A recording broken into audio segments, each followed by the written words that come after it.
अस्सलाम वालेकुम। वालेकुम अस्सलाम। खुश आमदीद। शेखों पर तो ये इल्ज़ाम होता है बड़े कंजूस होते हैं, तो सियासत में तो बड़ा खर्चा आता है, तो आप गलत रास्ते पे तो नहीं आ गए? नहीं जी, बिल्कुल ऐसा नहीं है। पहली बात ये है कि मेरे बहुत सारे दोस्तों को आज तक ये नहीं पता चलता कि मैं शेख हूँ। वो यही समझते हैं कि हम कोई जट है, वो राजपूत है। आप भी अच्छा खाना बनाते हैं या आप? नहीं, यकीनन देखें कि मैं बेहतर खाना बनाता हूँ, आपको पता है, क्योंकि मेल शेफ जो है वो आपने दोबारा घर नहीं जाना? दूसरी शादी की तरफ तो नहीं ध्यान आप? गवर्नमेंट ने मुहिम चलाई है ना, उन्होंने महंगाई इतनी कर दी है कि इंसान सोच नहीं सकता दूसरी शादी का। एक शेख साहब वो बैठे हुए हैं ऊपर, जिससे आप शेख रशीद साहब कहते हैं, एक शेख एहसन फरी साहब है, दोनों का आप तज्जिया क्या करते हैं? ज़मीन आसमान का फ़र्क है। आपकी बड़ी मेहरबानी। वो जो दूसरे शेख साहब हैं ना, वो नंबर 2 और ये नंबर 1 है।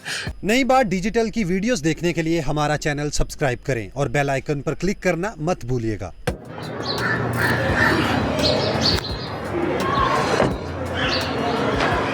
अस्सलाम वालेकुम नाजरीन, मेरा नाम मोहम्मद नईम दिरत है। नई बात डिजिटल मीडिया के प्लेटफार्म से आपकी खिदमत में हाजिर हैं। आज हम मौजूद हैं टाउनशिप में। यहाँ पर जमाते इस्लामी लाहौर जनूबी के शेख एहसन फरी साहब हमारे बड़े अच्छे दोस्त हैं, उनसे बात करने के लिए यहाँ पहुँचे हैं। मैं इनके बारे में इतना ही कहना चाहूँगा, जब भी मिलोगे पाओगे हमें मुखलिस, हर चंद के इखलास का दावा नहीं करते।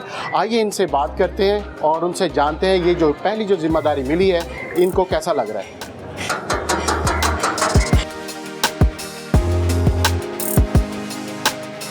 अस्सलाम वालेकुम। वालेकुम अस्सलाम। खुश आमदीद। खुश आमदीद। ठीक है, आज आए।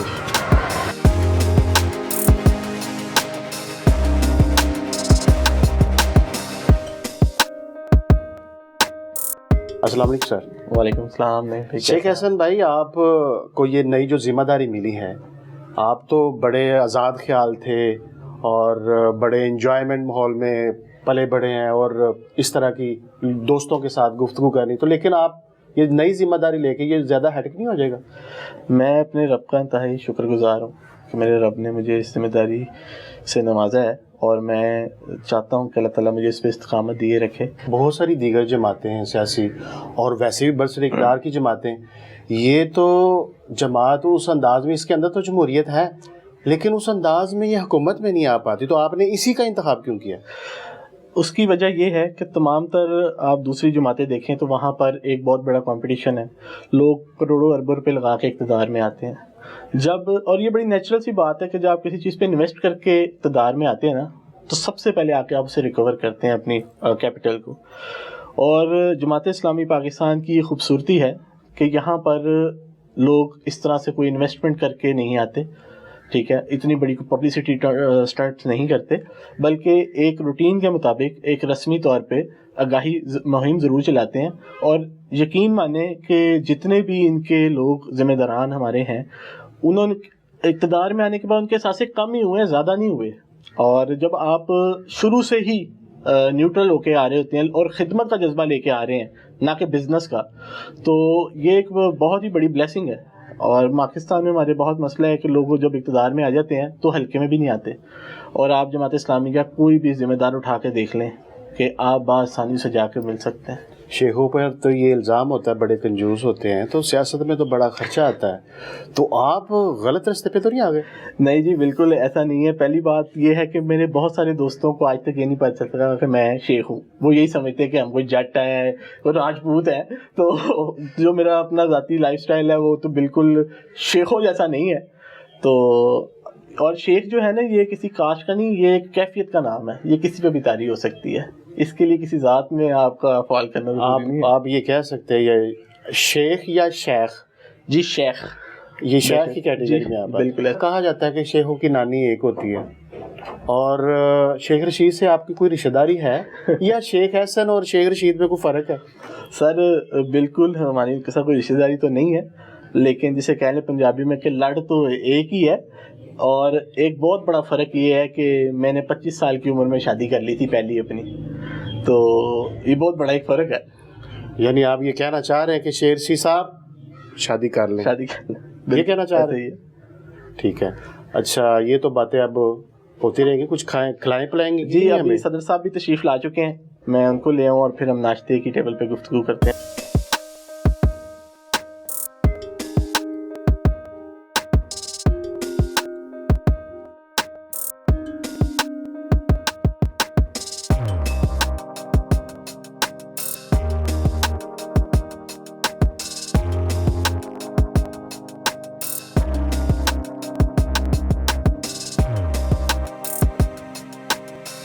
اچھا شیخ احسن صاحب، آپ یہ بتائیے گا کہ اب ہم نیکسٹ کہاں جا رہے ہیں؟ اب ہم جا رہے ہیں میرے زون کی طرف، سوري اقبال صاحب کی طرف. آپ نے جو کھانا ابھی ہمیں کھلایا یہ آپ نے خود بنایا؟ ہاں، میں آپ کو یہ بتاؤں کہ مجھے چند ایک شوق ہی ہیں، اور بس یہ بائی نیچر ہے کہ مجھے کھانا پکانے کا ذرا شوق ہے. تو میری کوشش ہوتی ہے کہ جب بیگم گھر گئی ہوں یا گھر والے ذرا کہیں مصروف ہوں تو میں اپنے لیے کوکنگ خود کرتا ہوں. اور خاص طور پر جب کوئی مہمان، قریبی مہمان آئیں، تو میری سب سے جو درینہ خواہش ہوتی ہے وہ یہ ہوتی ہے کہ ان کے لیے میں خود کچھ بنا سکوں. گویا کہ ان کے لیے امتحان بھی ہو جاتا ہے کئی دفعہ. اچھا کہنا یہ چاہ رہے ہیں، میرا سوال یہ ہے کہ بھابھی اچھا کھانا بناتی ہیں یا آپ؟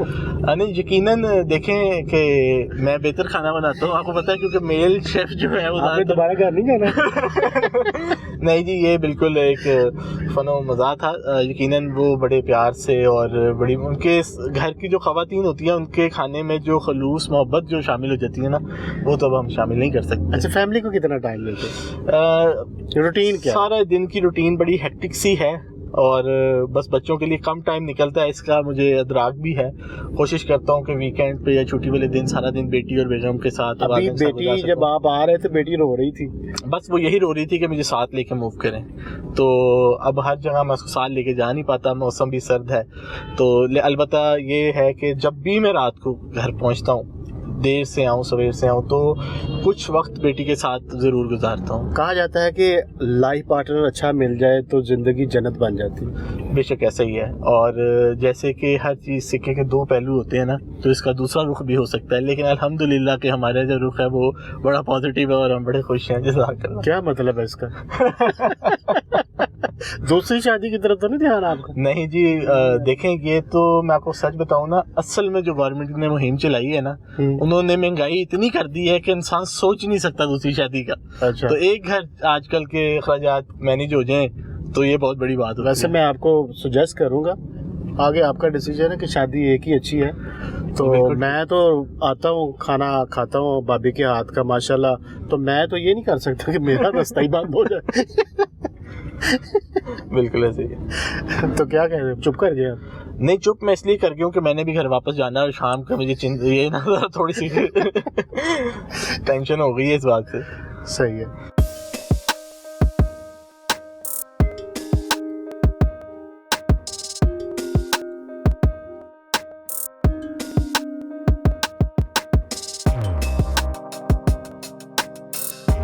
کہا جاتا ہے آپ یوتھ کے نمائندہ موبلائز کر رہے ہیں، تو یوتھ پاکستان کی ہے، اس کو آپ نے جماعت اسلامی کے اندر لے کے آپ کی ذمہ داری بھی ہے، تو کیا اسٹریٹجی اپنا رکھی ہے آپ نے؟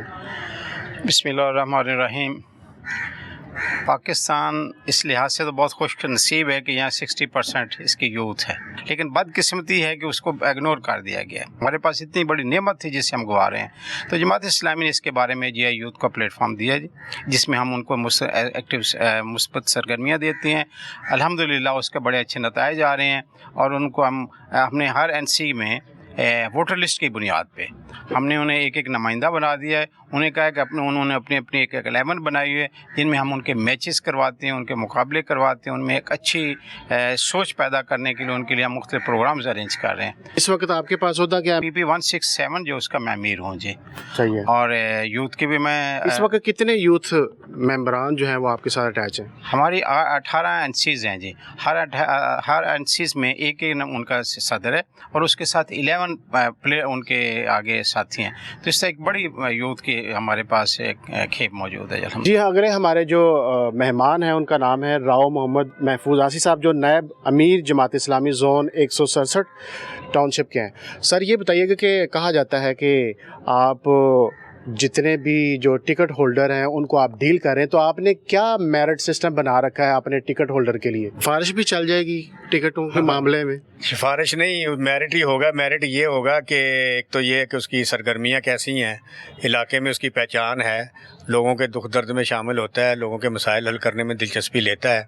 कोशिश तो हमारी ये है कि यही मेरिट हो और यही सिफारिश हो। ये बंदा कह रहा था, कहता ये अगर कोई जमात है तो यही है, ਇਹਦਾ ਅਮੀਰ ਹੈ ਜਿਹੜਾ ਬੋਲ ਵੀ ਰਿਹਾ ਹੈਗਾ, ਲੋਕਾਂ ਦੇ ਮਸਾਇਲ ਦਿਲਚਸਪੀ ਲੈਂਦਾ ਹੈਗਾ। आवाम ही जड़ी ये धनिया पी के बैठी हुई है, आवाम में दिलचस्पी नहीं आ रही। अब सवाल असल आवाम माइंड कर जाएगी ये बात। और नहीं माइंड कर जाए कोई बात नहीं, हम तो एक आईना दिखा रहे हैं ना आके, कि लोगों को बता रहे हैं कि क्या अच्छा है क्या बुरा है। आवाम ये कहती है कि इतनी खूबसूरती है आपकी जमात के अंदर, वो खूबसूरती इक़्तिदार में नजर नहीं आ रही। इक़्तिदार दिया ही कब है हमें? इक़्तिदार देंगे तो इंशाल्लाह वो तो आवाम देगी ना आपको। हाँ जी, आवाम को हम जिसको आप कह रहे धनिया पी के सोई हुई है हम यही तो कह रहे हैं कि वो जागे और जाग के अपना फ़र्ज अदा करे और लोगों को अपने हमारे साथ आएँ और हमारे साथ शामिल हों। साहब जो है अमीर जमात इस्लामी लाहौर हैं, उनसे बात करते हैं। सर, कहा जा रहा है कि आप बल्दियाती इलेक्शन को आप मैनेज कर रहे हैं, क्या स्ट्रेटजी बनाई है? देखें, इसके लिए तो लोगों को अपने हक के लिए बेदार होना चाहिए। हमने अब जाग मेरे लाहौर के उन्वान से एक जदोजहद शुरू की है। हमने लोगों को ये शऊर दिया है कि देखें, अगर आप लोग इन सियासतदानों और इन पार्टियों के ऊपर तकिया करेंगे कि जो सर्व करने के लिए, लोगों के मसाइल हल करने के लिए नहीं आती, बल्कि वो अगर उनका कोई एक बंदा 5 करोड़ लगाता है तो फिर वो 20 करोड़ कमाता है। तो अगर ये कमाने का और ये मल्टी नेशनल टाइप कंपनियों के माइंड सेट के साथ आप सियासत करेंगे तो फिर लोगों को तो कुछ नहीं मिलेगा। पेशगोई करें कि आप अपसेट करने जा रहे हैं बल्दियाती इलेक्शन में, पैगाम दे अवाम को। आप अगर ये चाहते हैं कि मैं कोई बड़ा बोलूं तो मैं तो ये समझता हूं कि मैं तो यही चाह रहा हूँ। नहीं, देखें, हम तो अपने कौम से अपील करते हैं। मैं अहले लाहौर से कहना चाहता हूं कि आपने नून लीग को 40 साल इक़्तिदार दिया है ना, ये लाहौर का हाल देख लें। आपने तब्दीली सरकार को इक़्तिदार दिया है, आप उनकी कारकर्दगी देख लें। आप एक दफ़ा जमात इस्लामी पे एतमाद करें और मुझे उम्मीद है इंशाल्लाह, मुझे उम्मीद है, अभी हमने एक बड़ा रोड कारवां निकाला है, हमने लोगों को मोबिलाइज किया है। मुझे उम्मीद है कि लाहौर के लोग हमारा साथ देंगे और इंशाल्लाह एक अच्छी और सेहतमंद तब्दीली लाहौर के अंदर हम लेकर आएंगे। इमरान साहब, आप सदर हैं यूथ विंग के जनूबी लाहौर के, तो यूथ को वही चीज़ है कि आप एंगेज कैसे करेंगे, स्ट्रेटेजी आप बताएं। हम बेसिकली 2 सेगमेंट्स के अंदर काम कर रहे हैं। एक सेगमेंट के अंदर हम नौजवान की तरबियत के ऊपर काम करते हैं, उनके लिए लीडरशिप स्किल्स की वर्कशॉप्स हम जो है वो मुनक्किद करवाते हैं, उनके लिए तरबियत गाहें मुनक्किद करवाते हैं, स्टडी सर्कल्स का अहतमाम किया जाता है और ये मंथली बेसिस पे, वीकली बेसिस पे ये सिलसिले चलते रहते हैं। उसमें हम जो है उनकी कैपेसिटी बिल्डिंग जो है, कैरेक्टर बिल्डिंग जो है, इन तरबियत गाँव और लीडरशिप वर्कशॉप्स के ज़रिए वो हम करते हैं। दूसरे सेगमेंट के ऊपर हम एडवोकेसी की बात करते हैं, पब्लिक पॉलिसी की बात करते हैं, तलबा के और नौजवानों के हकूक़ के बारे में बात होती है, तो उस पर हम जो है इश्यूज़ भी उठाते हैं। जिस तरह फॉर एग्जांपल एक स्टूडेंट जो है वो ग्रेजुएट होता है, लेकिन उसके पास ना बेचारे के पास कोई नौकरी करने का कोई मौका मिलता है उसको, ना उसके पास कोई बिज़नेस अपॉर्चुनिटी जो है उसके लिए निकल पाती है, तो हम इसके लिए भी जो है वो आवाज़ भी उठाते हैं और उनके दस्ते बाजू भी बनते हैं। बहुत शुक्रिया सनान भाई। कहा जाता है कि इब्ने अली अशरफ साहब और शेख साहब की जो दोस्ती है वो हिमालय से ऊंची और समंदरों से गहरी है, तो इसमें है सदाकत कोई? दोस्ती तो बहुत पुरानी है, खैर तकरीबन एक जो है वो डिकेड हो गया है, एक पूरी दिहाई हो गई है, 10 साल पे मुहित है हमारा ये सफ़र। अच्छे बुरे लम्हात में हम इकट्ठे रहे और जो है वो कैरियर का आगाज़ भी हमने इकट्ठे किया। उसके बाद जो है वो शेख साहब को फ़ैसला करने में बहुत आसानी रही कि वो कहीं और तरफ जाना चाहते हैं और उन्होंने अलखिदमत ज्वाइन की। और अलखिदमत मैं समझता हूँ कि इनकी इस बात की मकरूज़ रहेगी कि इन्होंने जो है वो अपनी दी बेस्ट करके अलखिदमत को दिया है और जिस शोबे में भी इन्होंने जो है वो कदम रखा है उसको वो जो है वो आसमान की बुलंदियों पर ले गए हैं। एक शेख साहब वो बैठे हुए हैं ऊपर, जिससे आप शेख रशीद साहब कहते हैं, एक शेख एहसन फरीद साहब हैं, दोनों का आप तज्जिया क्या करते हैं? ज़मीन आसमान का फ़र्क है। आपकी बड़ी मेहरबानी। वो जो दूसरे शेख साहब हैं ना, शेख रशीद साहब, एक तो वो गैर शादीशुदा जो है वो हैं, हमारे दोस्त शादीशुदा भी हैं और साहिब औलाद भी हैं, और नंबर 2 कि वो नंबर 2 और ये नंबर 1 है। ये हम नहीं कह सकते, ये दोस्तों का तज्जिया है। वो कह रहे हैं जी ये शेख साहब नंबर 1 पे हैं, वो शेख साहब नंबर 2 पे हैं। तो आज हमने कोशिश की है कि शेख साहब से हम आज का दिन बिताएं और इनके जो कज़न हैं उनसे भी बात करते हैं। शेख साहब के आप तो सारे मामला देख रहे हैं, उन्होंने आपको ओहदा दे दिया, घर के मामला तो अब आप संभालेंगे, तो वो तो अब एक नए रास्ते पर चल निकले, तो इनकी जिम्मेदारी आप निभा पाएंगे? ضرور میں انشاءاللہ اللہ سے امید کرتا ہوں کہ آگے جس قدم آپ اتنے گھبرائے ہوئے ہیں؟ میں گھبرایا اس لیے کہ ایک اور مجھے جاب رسپانسبلٹی مل گئی نا کہ ان کی بھی جگہ پہ میں بھی آ گیا ہوں، تو ایک اپنی رسپانسبلٹی اب ایک ان کی بھی رسپانسبلٹی میں نے اب کرنی ہے۔ دوسری بات یہ کہ جب یہ جس راہ پہ چل پڑے ہیں انشاءاللہ اللہ نے ان کو غلط راہ پہ چل پڑے؟ نہیں، میں ایسے بالکل میں یہ کہہ سکتا ہوں جس راہ پہ اب چل پڑے ہیں اب یہ آگے لوگوں کو بہت فیسیلیٹ کریں گے، اور اس کے ساتھ ساتھ ہمیں بھی یوتھ کی طرف لے کے آئی جا رہے ہیں، اور ہم بھی ان کے ساتھ فیسیلیٹ ہوتے رہیں گے، ہم یوتھ میں اپنا اچھا کردار ادا کریں گے۔ بہت شکریہ سر۔ شیخ صاحب یہ فرمائیے گا کہ ذکر اللہ مجاہد صاحب اور ابن علی اشرف صاحب جو آپ کے بیسٹ فرینڈ ہیں، ان کے بارے میں آپ کیا کہیں گے؟ جی میں آپ کو بتاتا چلوں، ڈاکٹر ذکر اللہ مجاہد صاحب اس دفعہ جو ہے لاہور سے لارڈ میئر کے کینڈیڈیٹ ہیں، اور علاقہ جنوبی لاہور میں ایز اے نائب صدر کی ذمہ داری یوتھ کی ہے میری، اور میں ان کو یہ یقین دلاتا ہوں کہ انشاءاللہ تعالیٰ یہاں سے ہماری بھرپور شرکت ہوگی، اور یہاں سے ہم جتنا زور لگا سکیں گے سیاسی اپنا لگائیں گے، اور اس دفعہ عوام کو یہ بات باور کرائیں گے کہ ان کا جو فیوچر ہے وہ جماعت اسلامی پاکستان کے ساتھ ہی ہے، کیونکہ حل صرف جماعت اسلامی ہے۔ اور سیاسی پہلو سے ہٹ کے اگر میں دوستی کی طرف دیکھوں تو ابن علی بھائی نے جو باتیں کی ہیں، میں انتہائی ان کی محبت کا، ان کی مطلب جتنی بھی ان کی فیلنگس ہیں اس کا درینہ شکر گزاری کرتا ہوں، اور no doubt he is a man of principle, اور یاروں کے یار ہیں، ہر برے اچھے وقت میں میرے ساتھی رہے ہیں۔ اور اس وقت پہ اگر میں اپنے ایک اور دوست بلال بھٹا صاحب کو اگر بھول جاؤں تو ناانصافی ہوگی، کہ آج وہ اپنے علی نیازی کا بھی نام لے لیں۔ علی نیازی بھائی بھی ہمارے اچھے دوست ہیں، اچھے ساتھی ہیں، ان کا مجھے فون آیا تھا۔ جی ٹھیک۔ اور بلال بھائی آج لاہور بار کا الیکشن ہے جس کی وجہ سے شرکت نہیں کر سکے لا فورم کا، تو ان کے لیے بھی میں دعا گو ہوں، ان کی کامیابیوں کے لیے بھی، اور ہمیشہ وہ بھی ہمارے ساتھ کھڑے رہے ہیں ہر مشکل وقت میں۔ بہت شکریہ آپ کے تھینک یو۔ یہ جاننے کی ہم نے کوشش کی ہے کہ شیخ صاحب آنے والے دنوں میں اس جو ذمہ داری ہے، اس کو جو انہوں نے قبول کیا ہے، اس کو پوری طرح نبھا پائیں گے یا نہیں۔ یہ سارا وزٹ جو تھا اس حوالے سے تھا۔ ایک نئے پروگرام کے ساتھ اور ایک نئی سیلیبریٹی کے ساتھ دوبارہ آپ کی خدمت میں حاضر ہوں گے۔ شیخ حسن فری صاحب بہت شکریہ، آپ نے ٹائم نکالا۔ ایک نئے پروگرام کے ساتھ دوبارہ حاضر ہوں گے۔ اللہ حافظ۔